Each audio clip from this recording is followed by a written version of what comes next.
नमस्कार दोस्तों, स्वागत है आप सभी को अपने चैनल ड्रीम क्लास में। जी हाँ दोस्तों, आज हम इस वीडियो में बात करेंगे क्लास 12 सब्जेक्ट पॉलिटिकल साइंस, जो कि बहुत ही वीवीआई क्वेश्चन है। अगर आप लोग भी 2024 में 12th का एग्जाम दीजिएगा तो एक बार इस वीडियो को जरूर देखिएगा। चलिए हम स्टार्ट करते हैं। सवाल नंबर 1, भारतीय संविधान को कब लागू किया गया था? जी हाँ दोस्तों, जो हमारा भारत के संविधान है उसको कब लागू किया गया? जी हाँ दोस्तों, इसका सही आंसर हो जाएगा, देखिए ए हो जाएगा 26 जनवरी 1950। कौन हो जाएगा? 26 जनवरी 1950।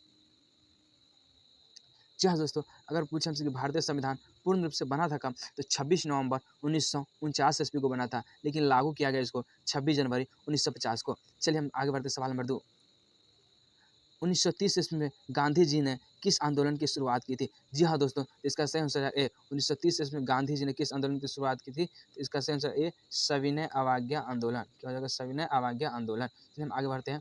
सवाल नंबर 3, भारत के प्रथम उपराष्ट्रपति कौन थे? जी हाँ दोस्तों, प्रथम उपराष्ट्रपति कौन थे? Doctor S Radhakrishna. जी हाँ दोस्तों, कौन था? डॉक्टर एस राधाकृष्ण, जिसके जन्मदिन पे हम टीचर्स डे मनाते हैं, और ये भारत के द्वितीय राष्ट्रपति बने थे। जी हाँ दोस्तों, अगर प्रथम राष्ट्रपति की बात करें, अगर भारत के प्रथम राष्ट्रपति कौन थे, तो ये थे डॉक्टर जाकिर हुसैन। कौन थे? डॉक्टर जाकिर हुसैन। प्रथम राष्ट्रपति डॉक्टर जाकिर हुसैन और प्रथम उपराष्ट्रपति डॉक्टर एस राधाकृष्ण, और भारत के द्वितीय राष्ट्रपति थे डॉक्टर एस राधाकृष्ण। चलिए हम आगे बढ़ते, सवाल नंबर 3, 4, भारत में द्वितीय आम चुनाव कब हुआ? जी हाँ दोस्तों, क्या हुआ? तो इसका आंसर हो जाएगा सी, जो कि 1957 में। जी हाँ दोस्तों, कब हुआ द्वितीय आम चुनाव? 1957 में। हम आगे बढ़ते, सवाल नंबर 5, भारतीय संविधान का निर्माण किसने किया? जी हाँ दोस्तों, इसका आंसर है डॉक्टर भीमराव अंबेडकर। कौन हो जाएगा? डॉक्टर भीमराव अंबेडकर। जी हाँ दोस्तों, यहाँ तो इस प्रकार के भी क्वेश्चन आ सकते हैं आपके एग्जाम में कि संविधान के पिता किसे कहते हैं, तो इसका भी आंसर हो जाएगा डॉक्टर भीमराव अंबेडकर। संविधान के पिता किसे कहते हैं? डॉक्टर भीमराव अंबेडकर। या भारतीय संविधान का निर्माण किसने किया? तो डॉक्टर भीमराव अंबेडकर। चलिए आगे, तो मुस्लिम लीग की स्थापना कब हुई थी? इसका सही आंसर हो जाएगा बी, जो कि 1906 ईस्वी में हुआ था। मुस्लिम लीग की स्थापना कब हुआ? 1906 ईस्वी में। कब हुआ? 1906 ईस्वी में। चलिए हम आगे बढ़ते, सवाल नंबर 7, 1885 में किस राजनीतिक दल की स्थापना हुई थी? इसका सही ए। जी हाँ दोस्तों, किसकी? कांग्रेस की। अगर या तो इस प्रकार के भी क्वेश्चन आ सकते हैं कि कांग्रेस की स्थापना कब हुआ, तो इसका सही आंसर हो जाएगा 1885 में। या 1885 में किस राजनीतिक दल की स्थापना हुई? तो भारतीय राष्ट्रीय कांग्रेस। चलिए हम आगे बढ़ते हैं। पहली लोकसभा में निर्वाचित सदस्यों की संख्या कितनी थी? तो 489, जो कि इसका आंसर है डी। क्या है? डी। याद रखिएगा, पहली लोकसभा में निर्वाचित सदस्यों की संख्या कितनी थी? 489। चलिए हम आगे बढ़ते हैं। भारतीय राष्ट्रीय कांग्रेस पार्टी की स्थापना हुई थी, कब हुई? तो 1885 में। जी हाँ दोस्तों, कब हुई? 1885।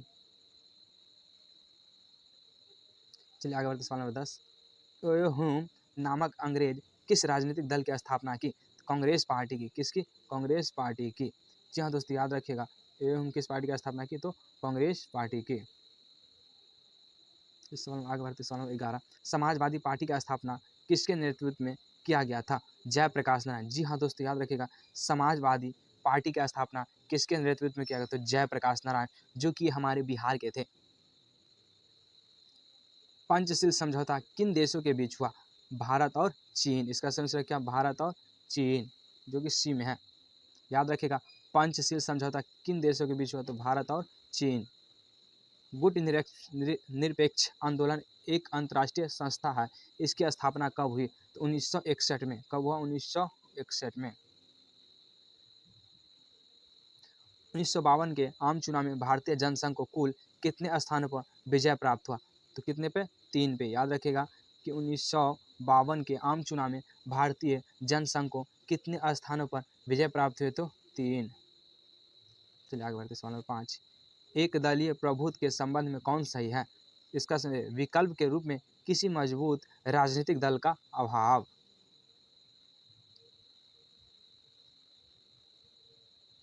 चलिए आगे बढ़ते हैं, सवाल नंबर 16, 1959 में केरल में साम्यवादी सरकार के मुख्यमंत्री कौन थे?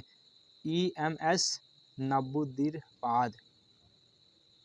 क्या इसका आंसर से हो जाएगा ए। चलिए आगे बढ़ते, सवाल नंबर 17, साम्यवादी दल की स्थापना किस वर्ष हुई? 1924 में। जी हाँ दोस्तों, याद रखिएगा, साम्यवादी दल की स्थापना 1924 में। चलिए आगे, सवाल नंबर 18, साम्यवादी दल का मुख्य उद्देश्य रहा है, क्या है? उपयुक्त में से सभी। इसका आंसर हो जाएगा उपयुक्त में से सभी। जी हाँ दोस्तों, इसका सभी आंसर है, जो कि समाजवाद तथा साम्यवाद की स्थापना, गरीब मजदूरों किसानों को शोषण से मुक्ति, पूंजीवाद की समाप्ति, ये साम्यवादी दल का मुख्य उद्देश्य था। चलिए आगे बढ़ते हैं। भारतीय जनसंघ की स्थापना का मुख्य उद्देश्य थे, क्या था? हिंदू धर्म एवं संस्कृति की रक्षा करना। क्या था? हिंदू धर्म एवं संस्कृति की रक्षा करना। ये किस दल के भारतीय जनसंघ की स्थापना का मुख्य उद्देश्य था हिंदू धर्म एवं संस्कृति की रक्षा करना। चलिए हम आगे बढ़ते हैं। सवाल नंबर 20, निम्नलिखित में से किस दल ने एक देश, एक संस्कृति और एक राष्ट्र के विचार पर बल दिया था? इसका सही आंसर होगा बी, कांग्रेस पार्टी। क्या हो जाएगा? कांग्रेस पार्टी। चलिए आगे बढ़ते हैं। 1977 में भारतीय जनसंघ का विलय किस पार्टी में हुआ? जनता पार्टी में। किस पार्टी में? जनता पार्टी में।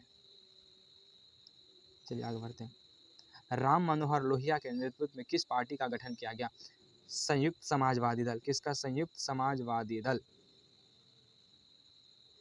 चलिए आगे बढ़ते हैं। गांधीवादी समाजवाद की स्थापना करना इनमें से किस दल का प्रमुख उद्देश्य था?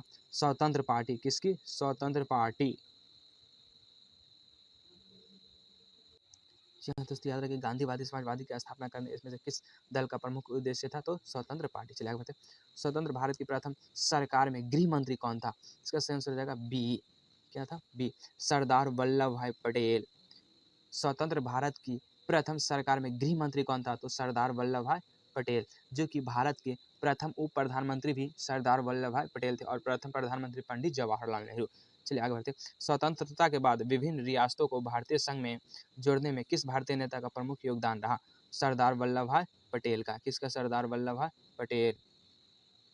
स्वतंत्रता के बाद विभिन्न रियासतों को भारतीय संघ में जोड़ने में किस भारतीय नेता का प्रमुख मतलब सबसे अधिक योगदान था? सरदार वल्लभ भाई पटेल की। चलिए आगे बढ़ते। 1951 में आचार्य कृपलानी कांग्रेस से अलग होकर किस पार्टी की स्थापना की? किस पार्टी की स्थापना की? किसान मजदूर की। किसकी? किसान मजदूर की। चलिए आगे बढ़ते। संस्थागत क्रांतिकारी दल किस देश की राजनीतिक दल है? मैं किसको। किसकी? मैं किसको। भारत के द्वितीय आम चुनाव में किस राज्य से कांग्रेस पार्टी को पराजित होना पड़ा और वहां साम्यवादी की सरकार बनी? डी, केरल में। कहाँ? केरल। यहाँ साम्यवादी की सरकार बनी थी। चलिए आगे बढ़ते। 1960 का दशक कांग्रेस पार्टी के लिए खतरनाक दशक माने जाने के पीछे निम्न में से किस प्रमुख कारण कौन से हैं? उपयुक्त में सब मतलब इसका सभी कारण है। चलिए हम देखते हैं इसका कारण सभी क्या हो जाएगा। चीनी आक्रमण, बढ़ती गरीबी और बेरोजगारी, सांप्रदायिक और क्षेत्रीय विभाजन। चलिए आगे बढ़ते हैं। 1957 के चुनाव में साम्यवादी दल का मुख्य कार्यक्रम थे क्या? उपयुक्त में से सभी। ये सब कार्यक्रम थे किसका? 1957 के चुनाव में साम्यवादी दल का मुख्य कार्यक्रम था राष्ट्रमंडल से भारत को अलग होना, विदेशी उद्योगों का राष्ट्रीयकरण, पूर्ण रोजगार एवं पूर्ण समाजवादी सुरक्षा। चलिए आगे बढ़ते हैं। 1977 में अनेक समाजवादी गुटों एवं समाजवादी दलों ने किस दल में अपने आप को विलय कर लिया? इसका जनता पार्टी। किस दल में अपने आप को विलय कर लिया? तो जनता पार्टी। कब? तो 1977 में। गुट निरपेक्षता का अर्थ है क्या?